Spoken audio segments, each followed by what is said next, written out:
So sa naging pagtatapos ng trade deadline, maraming mga teams ang naging abala sa pagpapalakas ng kanilang lineup dahil ito ang pagkakataon ng iilang mga kupunan upang makapag-compete sila sa NBA playoffs at finals.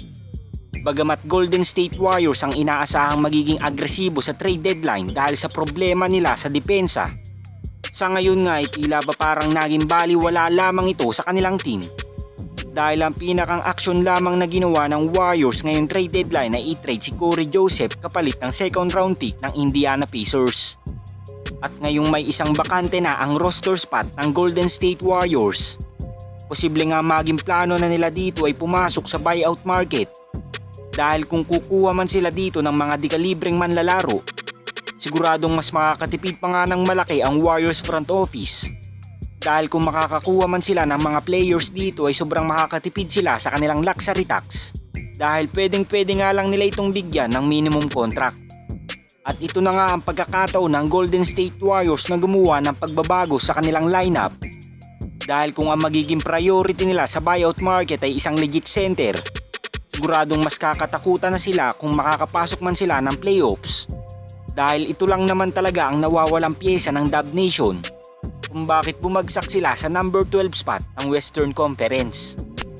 At ngayong sa buyout market na magpo-focus ang Golden State Warriors, ito na nga ang listahan ng mga available na sa buyout market. At unahin na nga natin si Spencer Dinwiddie, Kyle Lowry, Marcus Morris, Robin Lopez, Joe Harris, Kai Jones, Danuel House, Killian Hayes at marami pang iba. So susubaybayan na nga lang natin ang magiging galaw ng Golden State Warriors sa buyout market. Dahil napaka-importante nga nito kung legit center ang magiging priority nila sa kanilang lineup. Samantala sa matagal-tagal ng rumors patungkol sa pagpunta ni Alex Caruso sa team ng Golden State Warriors, alam na nga nating mga fans na bago pa man sumapit ang trade deadline, muling sinubukan ng Dubs ni acquire muli si Alex Caruso sa team ng Chicago Bulls.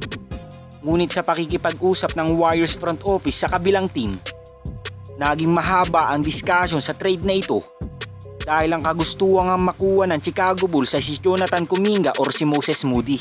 Subalit alam naman nating hindi ito ibibigay ng Golden State Warriors dahil alam naman nating mga fans na napakalaki na ng improvement ni JK at Moses Moody.